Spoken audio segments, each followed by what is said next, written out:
Hey, thanks for being here today. Do you remember the blue zones, those places in the world where people live an extraordinary long time? Take a moment and think back to why they live such long, healthy lives. Dr. Ornish has also come up with his list. He's very clear that the 4 keys to a healthy life are, number 1, whole food, plant-based diet, naturally low in fat, refined carbohydrates, and sugars. Number 2, stress management techniques like yoga and/or meditation. Number 3, moderate regular exercise. And number 4, social support and community, love and intimacy. Both residents of the Blue Zone and Dr. Ornish agree that moderate regular exercise, a physically active lifestyle, is an essential key to a happy, healthy, long life. That's what this session is all about. Our session will specifically include the impact of exercise on cardiovascular disease and chronic diseases such as diabetes, cancer, osteoporosis, and arthritis. We'll talk briefly about pregnancy and aging, as well as stress, mood, and depression. We'll talk about getting started and maintaining an exercise routine, go over a number of quick tips, and hear some famous vegan athletes. This session lasts about an hour. I'll jump in 2 other times to recap important points. I'm sure you've reviewed the questions for reflection and discussion first to set the stage for learning. Thanks for joining me today. I really appreciate your time. This is so much fun. Now, grab your notebook, water, a healthy snack, and let's go. Do we have our head in the sand about exercise? Does anyone not believe that exercise is beneficial to our health and well-being? Since the 1950s, research has indicated that there is irrefutable evidence that exercise positively benefits our health and well-being. Health experts agree that people of all ages can improve the quality of their life and reduce risk of chronic disease and mortality. The key takeaway here is that more exercise equals more benefits. However, the Center for Disease Controls tells us that more than half of us don't get enough exercise. Perhaps this presentation will help you and your family via more knowledge and thus more motivation to integrate more exercise into daily life. I hope so. A recent study of over 331,000 adults over a 12-year period in Europe found that a brisk 20-minute walk per day lowers risk of premature death up to 30%. Published in the American Journal of Clinical Exercise, the study reassures us how little we need. We don't need to become marathon runners to remain healthy. Do you see the screenshot here of Google results? Over 19 million results popped up regarding the positive health benefits of exercise.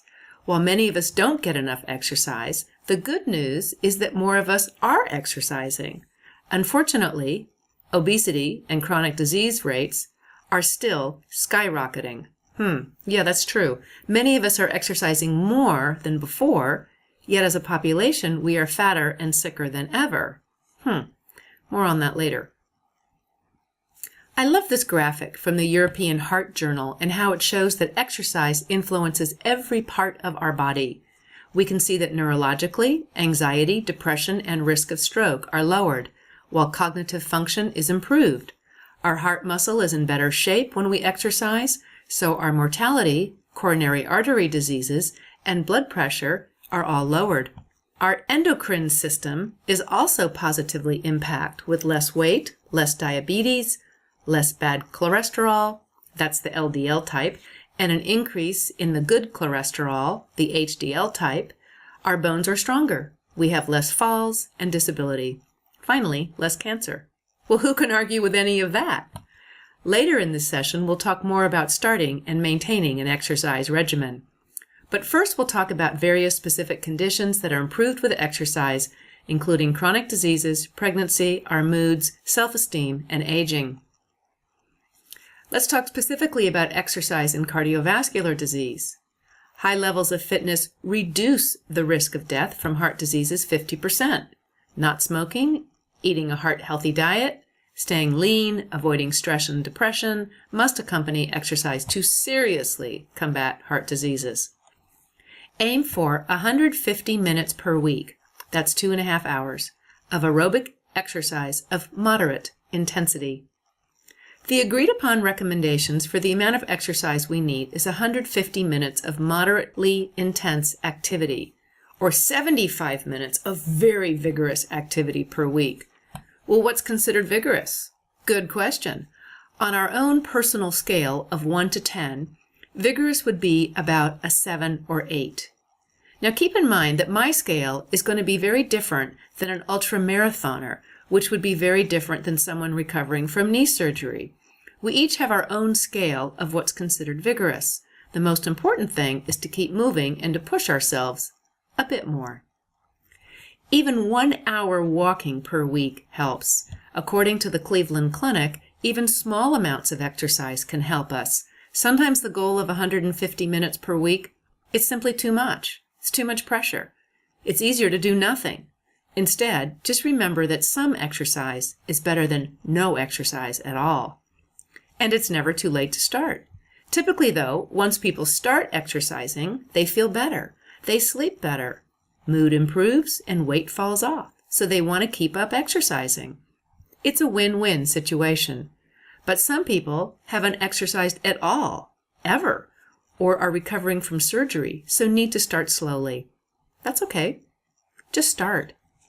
Another study at Tufts University followed almost 5,000 people aged 65 and older for 21 years and tracked their exercise, their health status, their weight, diet, smoking, and so on.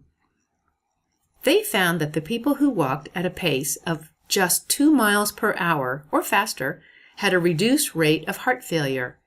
The people who kept their weight at a stable, healthy level, didn't smoke, exercised regularly, and drank alcohol in moderation or not at all, had the best health outcomes.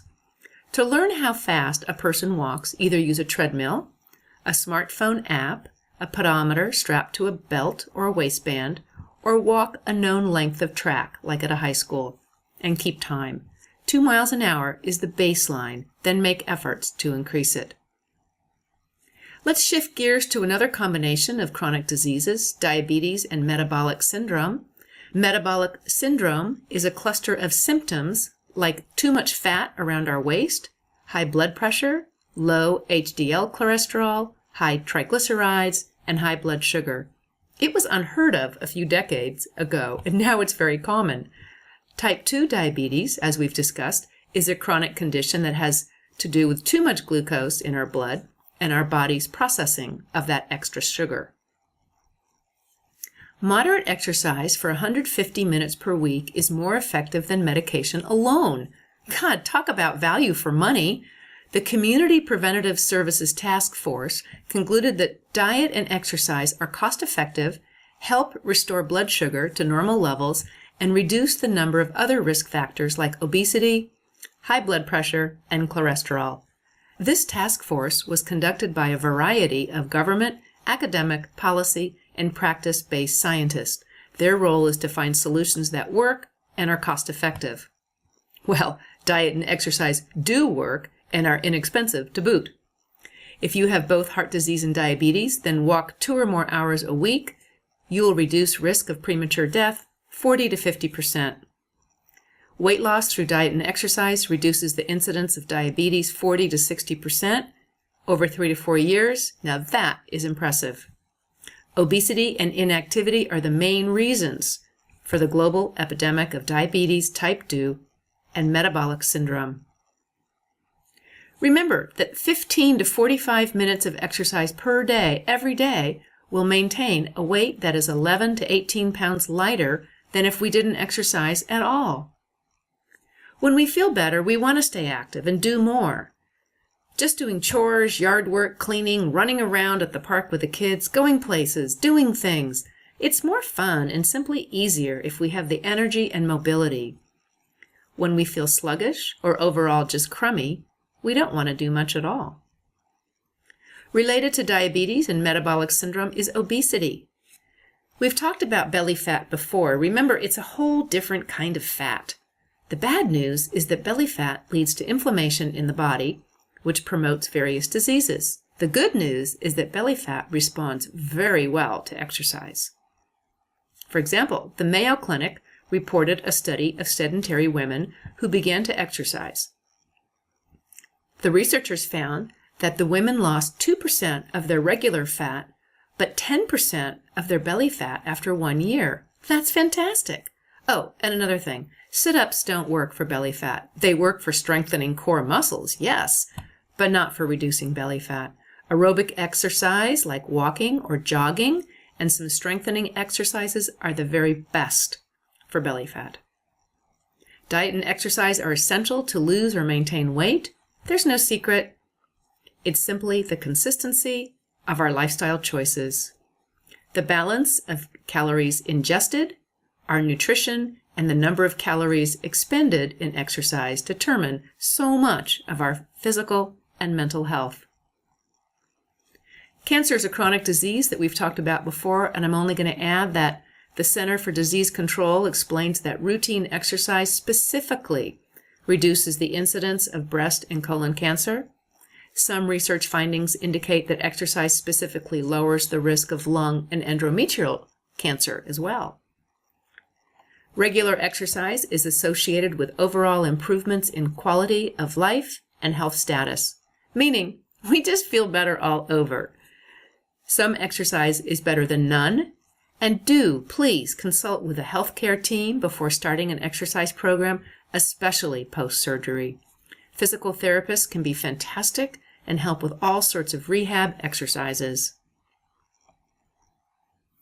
Many older people are legitimately concerned with osteoporosis, and we know how a fall or a broken hip changes lives forever. The Center for Disease Control also states that weight-bearing exercise slows the rate of bone loss due to age. Every time I talk with my mom, I ask her if she took a walk or exercised that day. She's 90, and no, she's not off the hook. Often she walks around her building to stay out of the wind or weather. Exercise reduces our risk of hip fractures with a minimum of only 120 minutes of exercise per week. That's just 4 sessions of 30 minutes each. We can prevent and reverse bone loss 1% per year with regular, consistent exercise. Perhaps even more importantly, we can maintain functional independence and activities of daily living, which are so important for many older people. None of us want to be dependent on others to care for our physical daily needs. And of course, with regular exercise, we reduce the risk of falling. There are so many places to walk. The mall is safe, warm, and dry. The park, up and down the halls of a large building, or on a well-lit street or school track. Walk with proper shoes, a flashlight in your fanny pack, and I always wear a whistle on a lanyard around my neck just in case loose, scary dogs run up to me. Arthritis is something I have to deal with myself, and I can certainly attest that movement and exercise help. I'm convinced that if I ate a standard, typical American diet and didn't exercise, it would be worse. I'm not alone, as about 25% of us have osteoarthritis, and 2/3 of us are under the age of 65. Swimming, biking, and aquatic walking are ideal as these exercises don't have any impact on weight-bearing joints. It's a fine line between doing exercise to help, doing too much or the wrong thing, and then hurting due to our arthritis and rheumatic diseases. We want to exercise, but we don't want to hurt ourselves either. That's why low or non-impact movement is so great. The other big problem is that when our joints hurt, we don't want to move them because of the pain. So people often succumb to other chronic conditions that can lead to heart disease, type 2 diabetes, and obesity. People can also become depressed, as life simply isn't as comfortable as it used to be due to our joints' stiffness, swelling, and loss of function. The trick is to find a substitute activity. If we can't walk, can we walk in water or swim? If we can't garden in the ground, can we garden in raised beds or pots? Various research studies indicate that the bottom line is, if we don't use it, we lose it.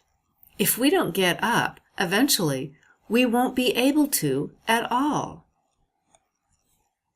As well as moving around and building movement into daily life, it's really helpful to control weight, so extra burdens aren't placed on knees and hips. Even small weight loss helps. Additionally, to support sore knees, do leg strengthening exercises and weightlifting to really shore up those weaker muscles surrounding arthritic joints. Bottom line, regular exercise improves the quality of our life, reduces stiffness, helps us manage pain, helps us perform everyday tasks with more ease due to increased joint function, and exercise increases flexibility and joint stability. I'm all for that. Dr. Dean Ornish writes, more than 86% of the $3 trillion in annual U.S. healthcare costs are from chronic diseases, which can be prevented and even reversed by making healthier diet and lifestyle choices at a fraction of the cost, and the only side effects are good ones. Dr. Ornish calls this sick care, not health care. By the way, this is an actual stack of $3 trillion. What could you do with that kind of money if we weren't paying for sick care? Well, we could put people through college. With $3 trillion and an average annual cost of $30,000, which includes room and board, university tuition, and books, about 30 million people could go through all 4 years of college with a bit extra for coffee. That's almost as many total residents in the state of California and a bit more than live in Texas. That's a lot of people. Too bad we're so sick and our kids have to pay for college, eh? Speaking of kids, did you know that we could strengthen our immunity with exercise? Yeah, we can strengthen our immunity with exercise. Now we know sneezing is no fun. The common cold is a hassle. As one who's worked in public schools for many years, I've seen the toll that respiratory infections and colds can take on kids, their parents, and teachers. Exercise reduces respiratory infections, and as Dr. Greger explains, when kids run around for 6 minutes, they boost the number of good immune cells in their bloodstreams by more than 1/3 in just 6 minutes.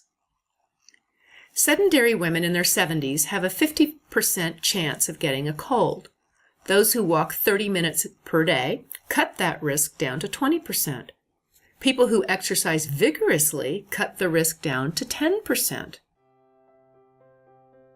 We've just spoken about the powerful effects of exercise on heart disease and other chronic diseases. Exercise and a plant-based diet can work wonders. We also know that our healthcare costs are skyrocketing and out of control. A healthy plant-based diet mixed with moderate, regular exercise work wonders to alleviate many of our health concerns and are inexpensive to boot. They provide great value for money. Now let's shift to 3 specific groups of people: pregnant women, people who suffer from stress, anxiety, and/or depression, and older people, and discuss the impact of exercise. Then we'll discuss getting started and maintaining an exercise routine with a series of quick tips for success. We'll also answer the eternal question of diet versus exercise. Which is more important? Just for fun, if you had to choose one, which would it be? Okay, place your votes now. Is it diet or exercise? Exercising during pregnancy is a win-win for mom and baby. Pregnancy is a time most women have a lot of contact with healthcare providers. Encouraging a healthy lifestyle is paramount for the mother and her baby. In fact, pregnancy is a great time to improve fitness levels, as exercise will boost mood and energy, help with sleeping, prevent excess weight gain, and increase strength and stamina. It's a win-win for mom and baby. However, in a review of 37 studies published between 2001 and 2014, findings indicate that during the past decade, physicians have seen an increase in women who are overweight or obese at the time of conception. This means they are extremely heavy before pregnancy. Previous research has indicated that gaining too much weight during pregnancy can increase the risk of gestational diabetes, high blood pressure, large babies, and that's over 8.8 pounds, and difficulties at birth. Newborns also have higher risk of childhood obesity, which leads to all sorts of problems later. Gestational diabetes is one of the most frequent complications of pregnancy and is associated with a number of serious other disorders as well as having long-term effects on mother and child. A research team in Spain involving 2,800 women found that exercise reduced the risk of gestational diabetes by more than 30%, and up to 36% for women who combine toning, strength, flexibility, and aerobic exercises. Of course, those women didn't gain as much weight either. A review of literature, which involved almost 12,000 women, indicates that regimens combining diet and exercise are the best method to reduce excess weight gain during pregnancy. The diet in the study was especially low in sugar, while the exercise included walking, low-impact aerobics, Pilates, and dance. The women who participated had lower blood pressure, easier births, less cesareans, and smaller babies, as well as recovering faster from actually giving birth. Most experts recommend that pregnant women who've not exercised before to start slowly and gently. Aim for 30 minutes a day, which would include both warming up, stretching, exercising, cooling down, and stretching again. If she has been exercising quite a bit before pregnancy, changing the routines during the various trimesters, it's easy to adjust. And always consult with healthcare professionals about exercise routines before starting. Also, immediately call the doctor if there's any pain, spotting, or bleeding. Safe forms of exercise include swimming, brisk walking, indoor stationary bicycling, prenatal yoga, and low-impact aerobics like water aerobics. Jogging's okay in moderation, but may be difficult to balance and coordinate later as the baby grows larger. Pregnancy is an exciting, happy time in life, and my hope is that all moms and treasured babies reap the rewards of long-lasting health and vitality with positive lifestyle behaviors that include a whole food, plant-based diet and regular exercise. Stress, mood, depression, and anxiety are all impacted by exercise. Researchers at the Cleveland Clinic note that poor outcomes for cardiac patients are tied into feelings of depression and hopelessness. We've talked before about the close relationship between heart disease and depression. Part of any comprehensive cardiac rehab includes stress reduction and depression management. Some programs teach meditation or behavior modification to help patients get through this scary time. In one study, the patients who walked or biked at least 3 times per week reduced scores on a hopelessness survey by 12%. The worse shape we're in, the more positive results we get from starting an exercise program.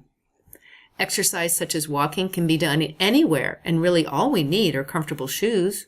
There's no need for special equipment, so it's easy to start. Just grab the house keys and go.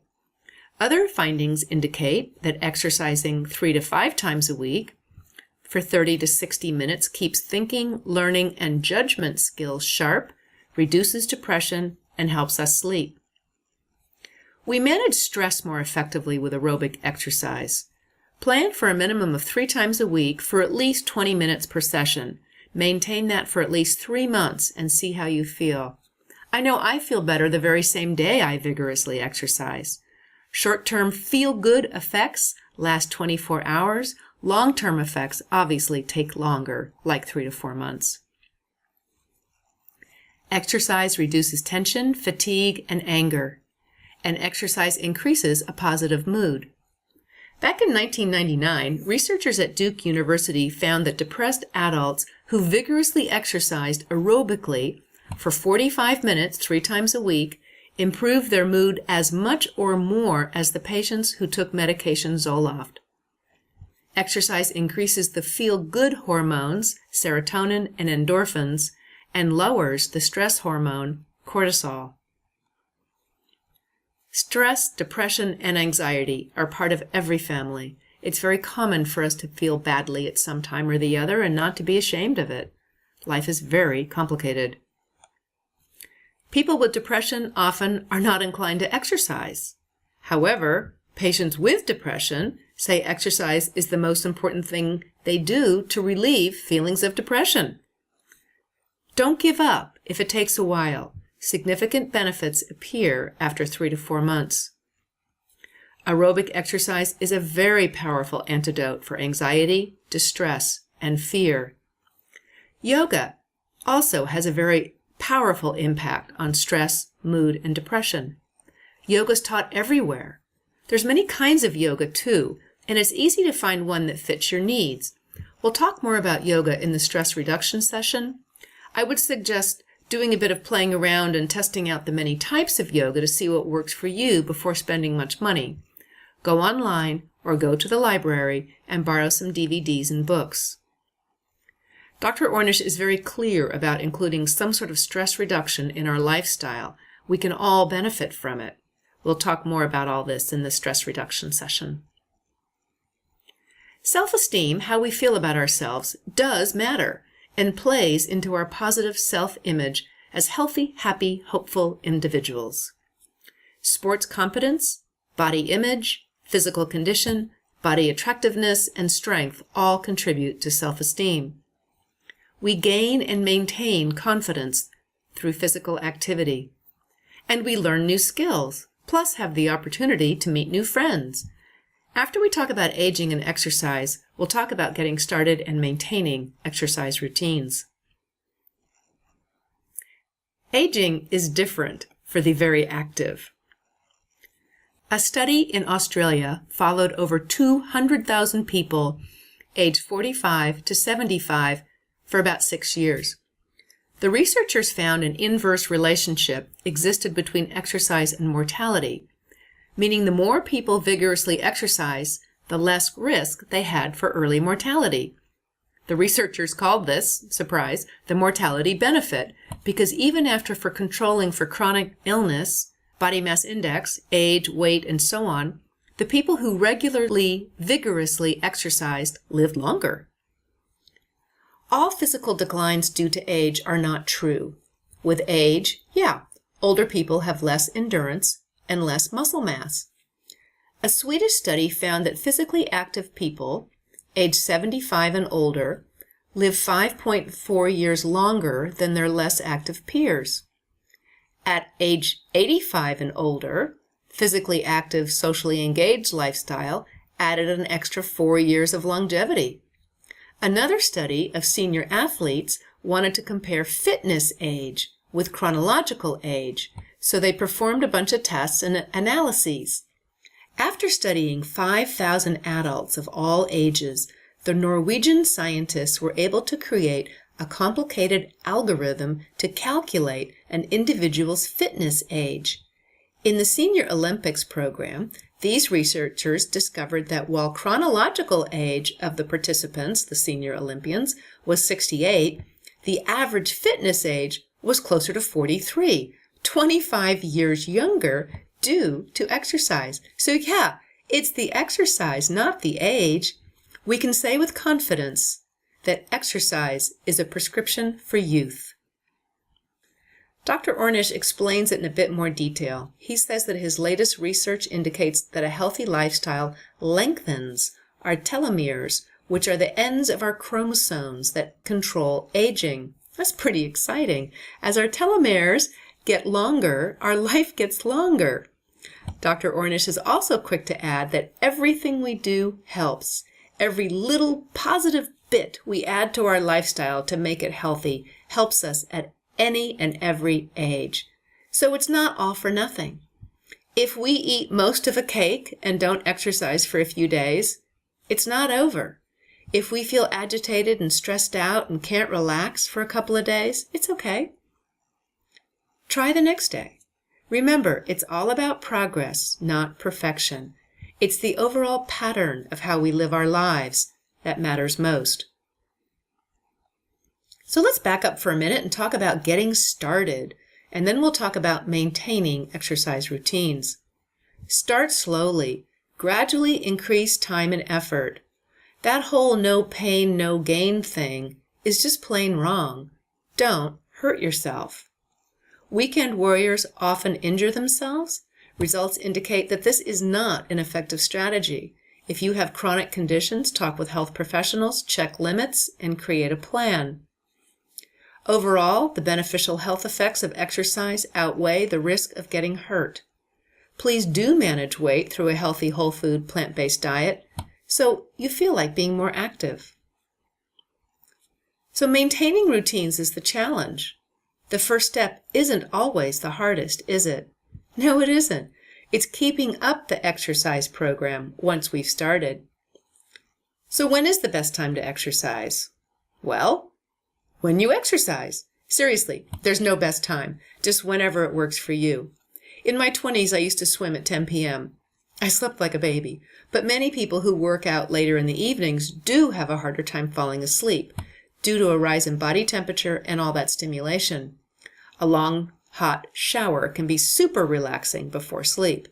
Experiment with different times, but make sure that it works for you and your family. Then for years, I vigorously walked our dogs at 6 a.m. before work. This got me going for the day and supercharged to take on the challenges of the day. Rain or shine, we walked. There was a group of us dog walkers that would circle the park, often in the dark, and we would all say hello and chit-chat for a bit. I loved it. And as far as eating, it's better to eat about 60 to 90 minutes before exercising so we don't get stomach upset. It's a tricky balance. We don't want to be hungry, but we don't want to be full either. Sometimes a healthy, simple snack, like a glass of water or iced tea and orange, or peanut butter and banana can just tide us over. More maintenance strategies include: invoke positive memories of fun hikes, days at the beach, playing when feeling fit. Recall times as a youth feeling strong and powerful, playing soccer, football, or tennis. Use the power of recall to keep motivated today. Banish boredom. Make sure exercise is fun and change it up. We usually don't do things unless we want to. Seriously, if it's awful and we hate it, it's easy to drop off. Set aside time and schedule what you plan to do. Make this part of daily life like eating and sleeping. Keep walking, hiking shoes or the gym bag in the car or always packed, ready to go. Be accountable to a partner, a team, or a class. You know, we're social creatures, and often the group is what keeps us going. Now, with the advent of so many online social communities, our teams can be virtual. And always dress for weather outside. Why not sing in the rain? Actually, I love to walk my dogs in the rain. They don't care. They just love walking. Keep a journal or calendar and log miles, activities, and accomplishments to reflect upon later. A new study published by the Health Psychology Journal about habitual exercises found that our cues are critical. The researchers found that the most consistent exercisers were those who made exercise into a specific type of habit, one triggered by a cue, like hearing the morning alarm and going to the gym without even thinking about it. It's not something you have to deliberate about. You don't have to consider the pros and cons of going to the gym after work, explains Allison Phillips, assistant professor of psychology at Iowa State University and one of the study's authors. Instead, it's an automatic decision instigated by our own personalized internal or environmental cue. They found that the only factor that predicted how often a person exercised over the long term was the strength of their instigation habit. But sticking with a cue, instead of clinging to the same tired routine, appears to be what will get us back to our workout again and again. So don't think about it. Like the famous advertisement declares, identify your own personal cue and just do it. The next 3 slides list out more quick tips for more exercise. Take the stairs instead of the elevator. If possible, try to increase your speed if this is a regular part of the day. Researchers are now studying how to get more people to take the stairs and found that when stairs were right there and the elevator or escalator were farther away, people walked. When taking the stairs is the default choice, we walk. So until buildings are redesigned, just get into the habit and walk instead of ride. If you work in a multi-story building, run or walk up and down the stairs at work. Add a bit of spice to your weekly workout routine and deliberately, intentionally use the stairs as the main core of the workout. See if you can get a buddy or two to join in. Swing arms widely while walking. Yes, and look up and out. Keep your head erect and not on your feet unless the terrain is rocky. Swing your arms and breathe. Just take a minute and reflect. Oh, it's just so good to be out walking. Wear or carry comfortable walking shoes wherever you go. Get up every hour or so and move around when stationed at a desk or chair. Just to stand up and stretch feels good. I like to stand and move around when I talk on the phone for a long time. It helps me stay focused yet relaxed. In a former office, I had a 20-foot telephone cord and would pace. With cell phones, it's even easier. Park or get off transit farther away from your final destination and walk. This is a classic and easy method to add more steps to each day. Try out walking sticks. Do they help? Are they enjoyable? Some people swear by them. And connect with others. You know, we're social creatures. We learn from each other. Walking, working out with others, both virtually and face-to-face, is motivating and fun. Many communities and teams have sprung up online. Start exploring the apps and sites that you frequent. While watching TV or a movie, stretch or get on an exercise bike. Do jumping jacks, run in place, do something. Once you get going and have a pattern, try to vary workouts to stay engaged and have more fun over the long haul. To think that we have to do the same workout every day for the rest of our lives can be thought of as drudgery. For example, I rotate between swimming laps, the elliptical or stationary bike, as well as lifting light weights and walking the dogs a few days each week. Have workout DVDs for backups or when traveling. Also, save links to online videos for workouts, yoga, dancing, or whatever else is fun for you.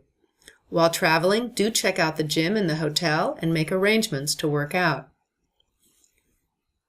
Invest in technology to listen to music and to track daily steps, heart rate, etc. A study published in the journal Sports Medicine indicated that when people listen to music expressly synchronized to their pace, they had better adherence to their cardiac rehab. People were found to stick with their exercise regimes 70% more when listening to music pre-programmed to their personalized walking or running pace. This is great news because there's high dropout rates at cardiac rehab and people don't always keep up their exercise routines at home. The music was found to help people take the next steps and it helps maintain a faster pace.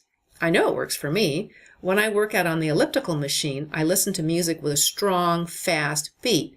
It keeps me going and keeps me engaged. Do invest in the technology needed to listen to music if you're not already doing so. And you know, all movement counts. Chores like cleaning up our living space and car, working out in the yard or garage, they're great ways to keep moderate levels of movement part of every day. Do chores with more intensity and see if you can get your heart rate up. Okay, a few more quick tips and then we're going to talk about diet versus exercise. I wonder if you'll be surprised. Warm up slowly and stay injury-free.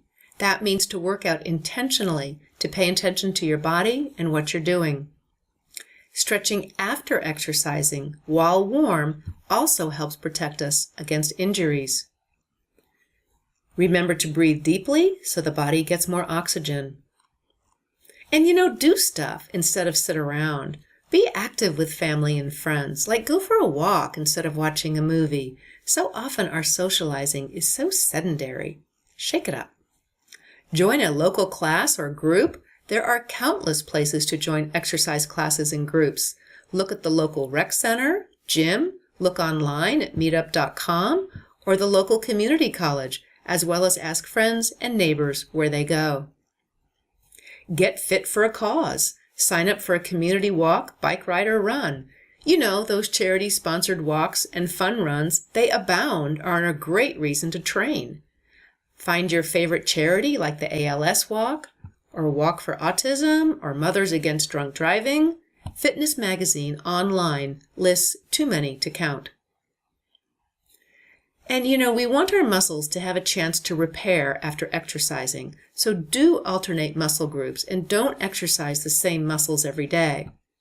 For example, I lift weights, light ones for sure, 3 times a week, always on alternating days.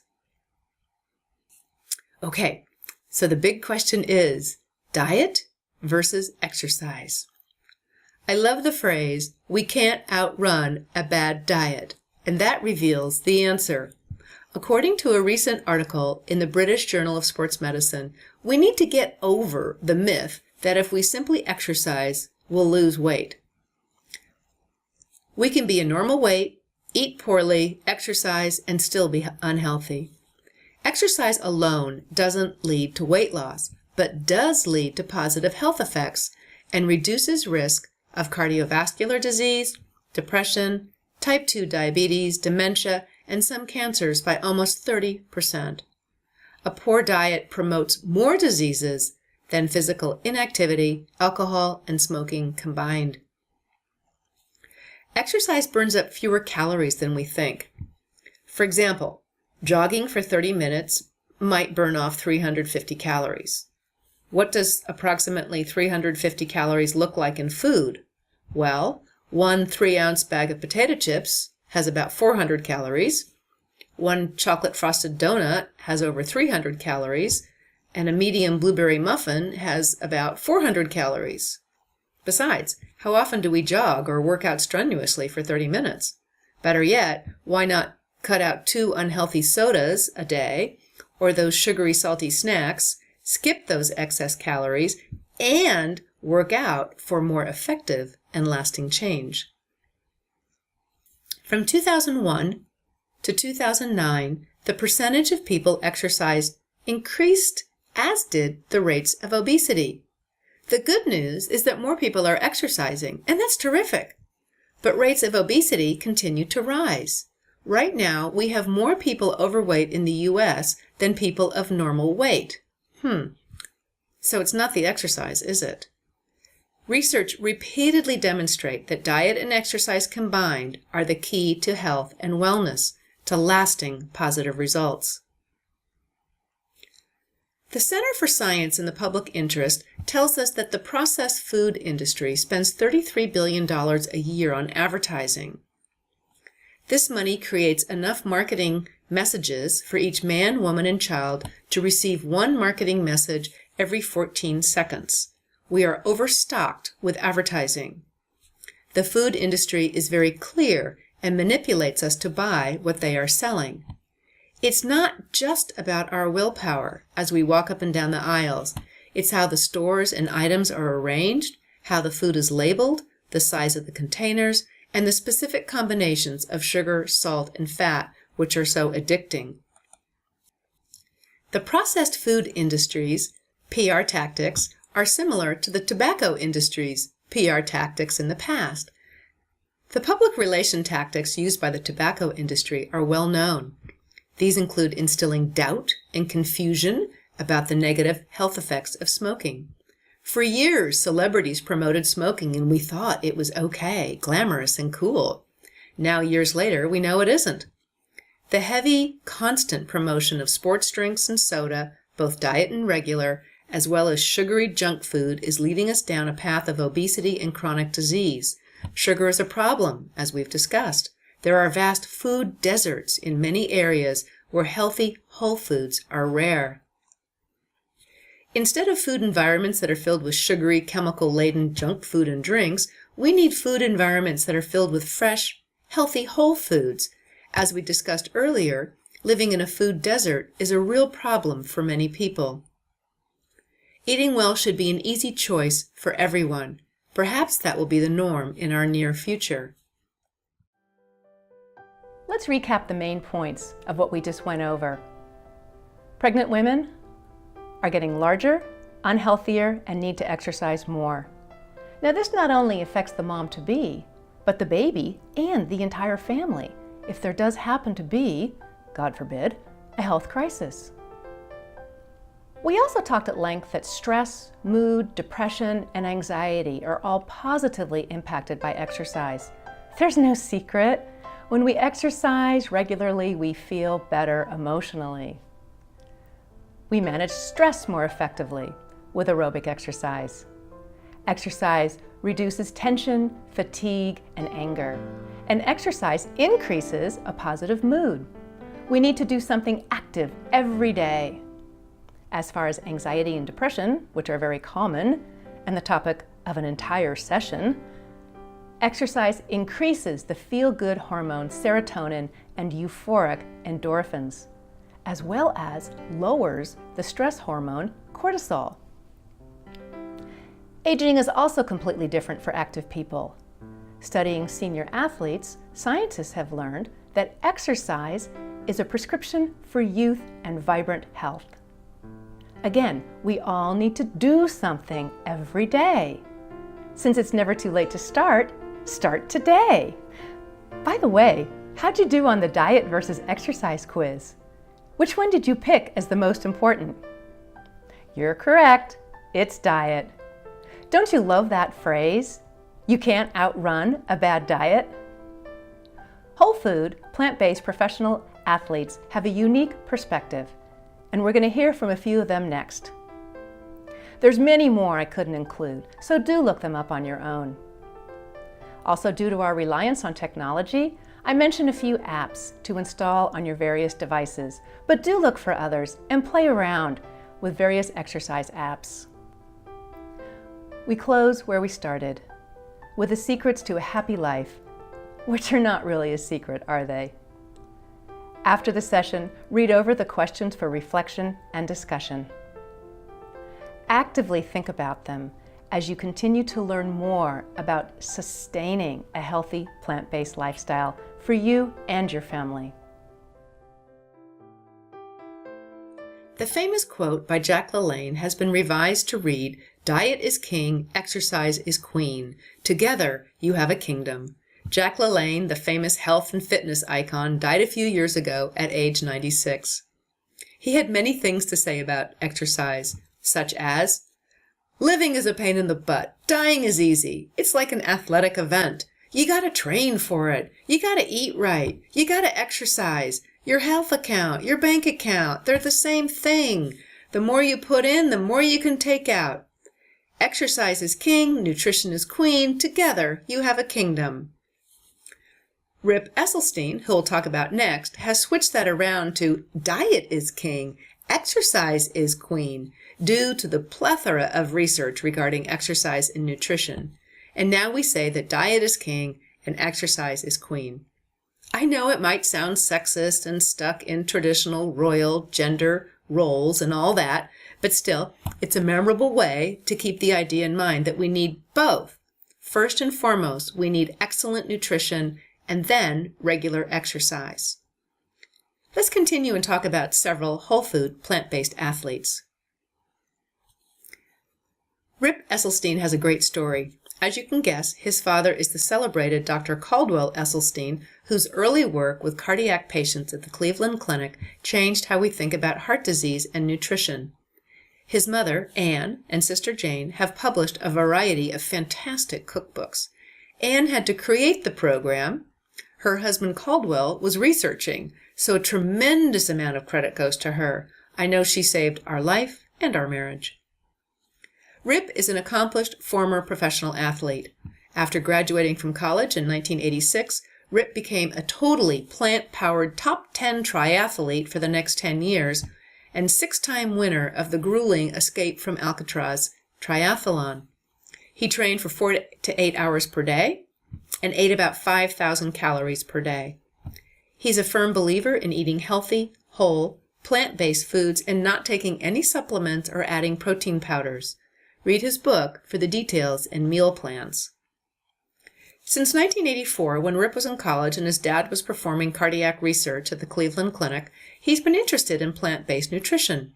He saw firsthand the miracles his dad was performing at the hospital and was able to enjoy at home the fabulous plant-based meals his mom, Anne, was creating. After competing, Rip became a firefighter and was stationed at the Firehouse No. 2 in Austin, Texas. He got all those milkshake-loving, meat-loving, and cheese pizza-eating firefighters to adopt a plant-based diet because, as you know, firefighters have to cook at their station houses while on duty. Around the same time, one of his firefighter brothers had a cholesterol reading of 340, yes, at the age of 33. Rip challenged him to eat only plants for 1 month. After that month, the guy's cholesterol was down 148 points to 198. Oh my God, of course he lost weight and he felt fantastic. The media got hold of that story, and a few months later, Rip was asked to write the book. He recruited 62 people to be part of a study, involved a medical director, and spent 2 years researching and working on the book. Published in 2009, it quickly became a bestseller. Rip has a lot of experience with going up against the idea that only real men eat meat, and thinks that's completely ridiculous due to the negative health effects of eating animals and dairy, along with compassion for the animals, plus the environmental degradation due to the animal agriculture industry, as we discuss in other sessions. So, real men do care for the planet, care for animals, their family's health, and do eat plants. Pictured here is Carl Lewis, a well-known vegan athlete. He credits his outstanding 1991 results in part to the vegan diet, which he adopted in 1990 when he was in his late 20s. He's claimed it was better suited to him because he can eat a larger quantity without affecting his athleticism, and believes that switching to a vegan diet can lead to improved athletic performance. When I Googled the term vegan athletes, just for fun, I got over 1 million results. There's a ton of information out there, and we're just going to cover a wee bit here. I really just want everyone to understand that there are many athletes who eat only plants and do just fine. Well, more than just fine. They're in superb shape. I also wanted to add that vegan, not eating animal-based foods, unto itself is not enough. We can drink Coke, eat Jell-O, Oreos, popcorn, and French fries all day long and be vegan. When I use the term vegan, I intend for it to be interchangeable with the term whole food, plant-based nutrition. I'm inferring the healthy vegan diet, not the junk food vegan diet. During all these sessions, I always mean a healthy vegan, whole food, plant-based nutrition, but that just gets so wordy. We just talked about Rip Esselstyn, who's done so much for spreading the word about athletes and plant-based nutrition. Have you heard of these 2 other amazing plant-based athletes? Scott Jurek is an ultramarathoner. He's won a 135-mile ultramarathon and several 100-mile marathons, one of which he set a record for 7 times. In 2010, he ran 165 miles in 1 day. In 2015, at age 41, he completed the Appalachia Trail. Well, he actually broke the record for this 46-day-long 2,189-mile race. Oh my God, he calls it his masterpiece. The Washington Times newspaper calls Scott Jurek one of the top runners of the decade.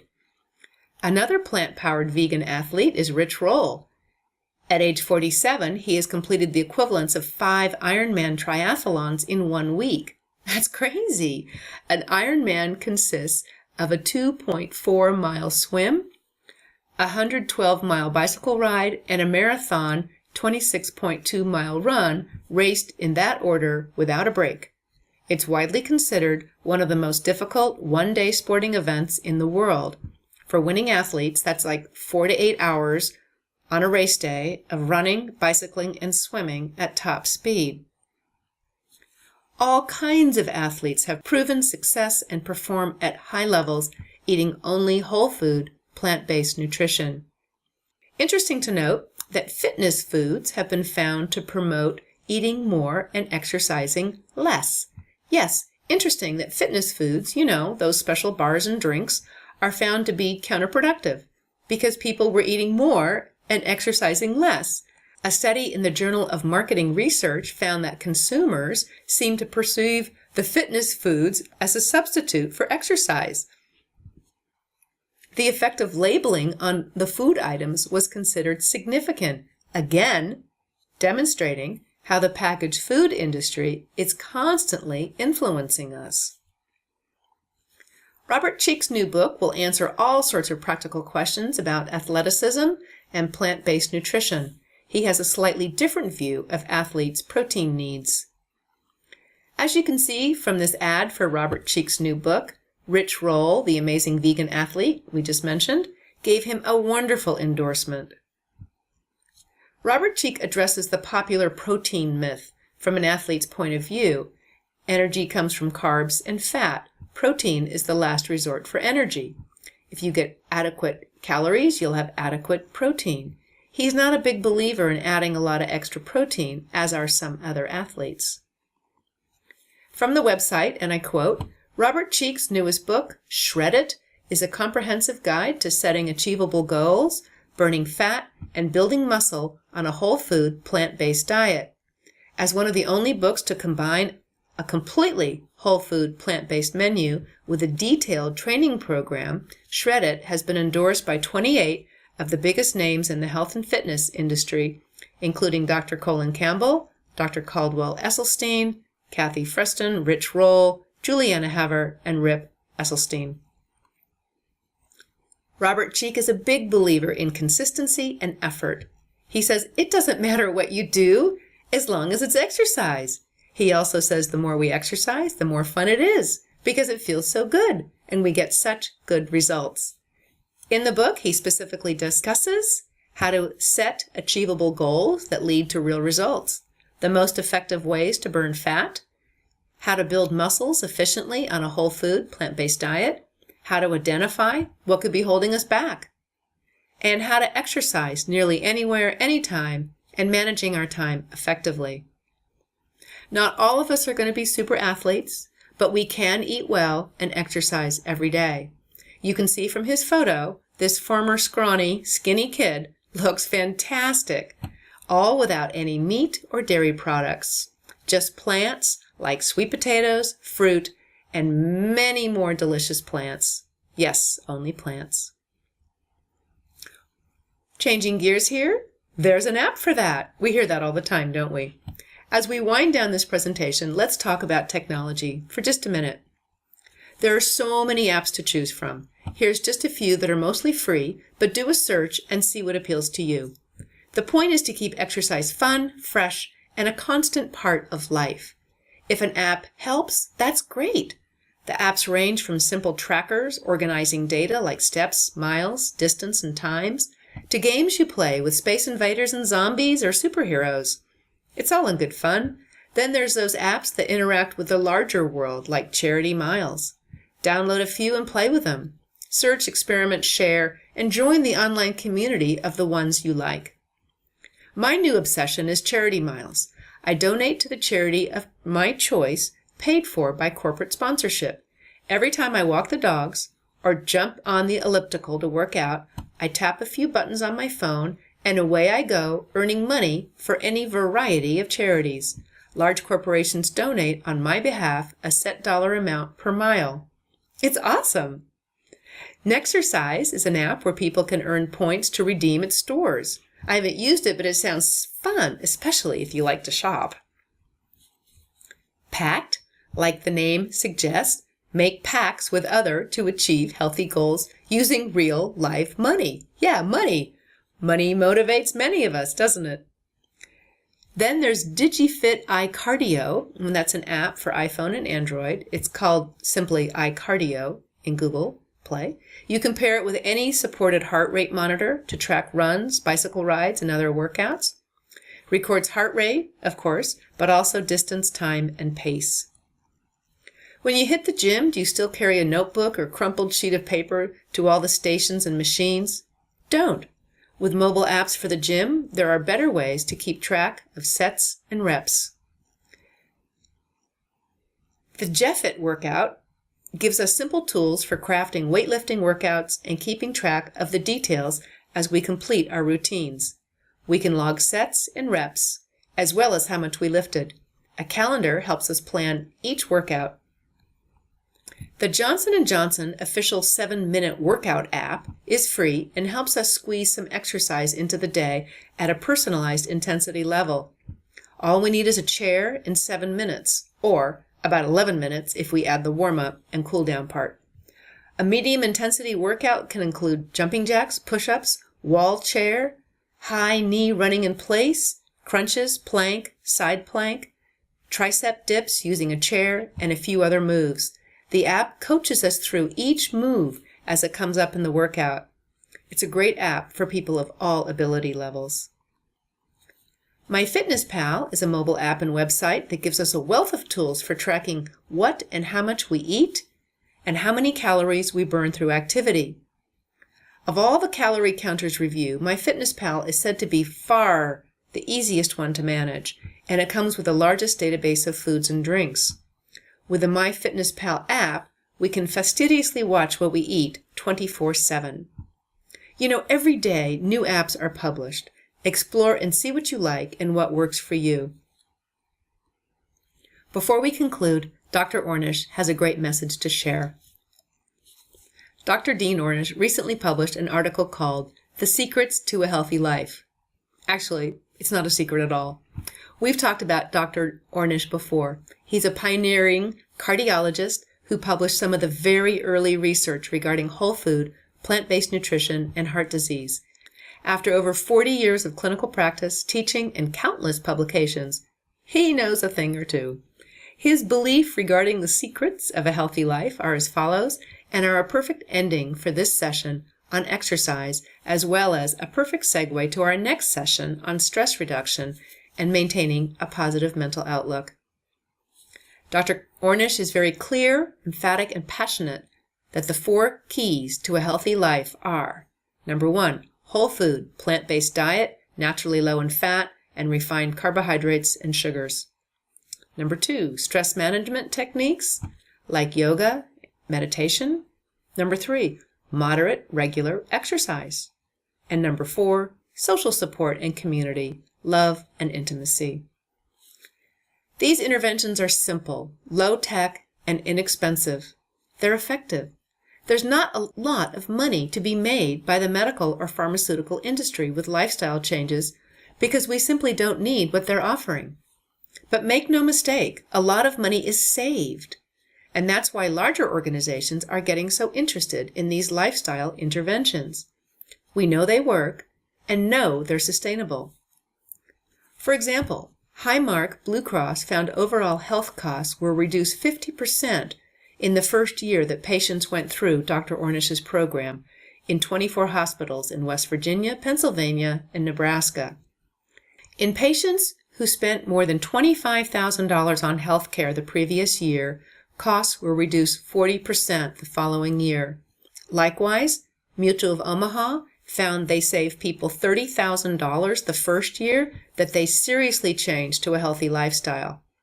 Ask if your medical center or insurance company is involved in Dr. Ornish's work or one similar.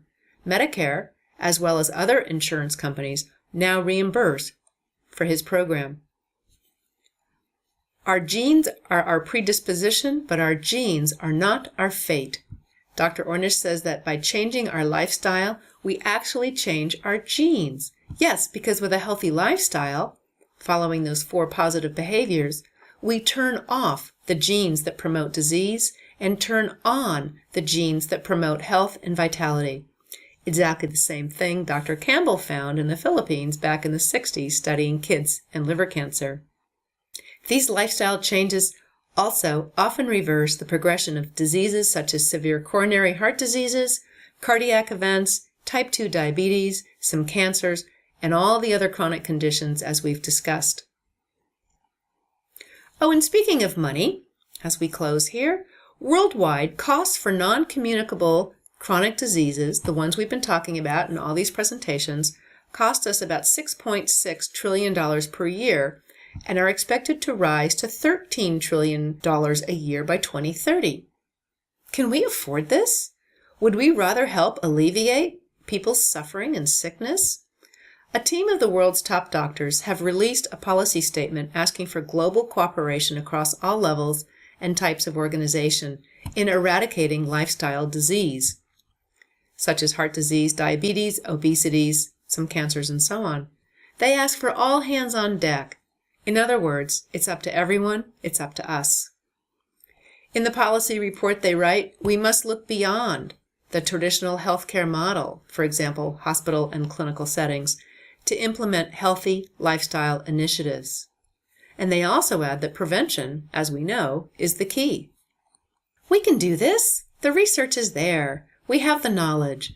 It's up to each of us to act upon this information however we can. Healthy lifestyles benefit everyone. We can work with our families, our youngest and oldest members in our communities, at schools, on the sporting field, in faith-based organizations, businesses, and in community-based organizations. We can work at the grassroots level, the family level, local level, state, or the highest levels of global organization.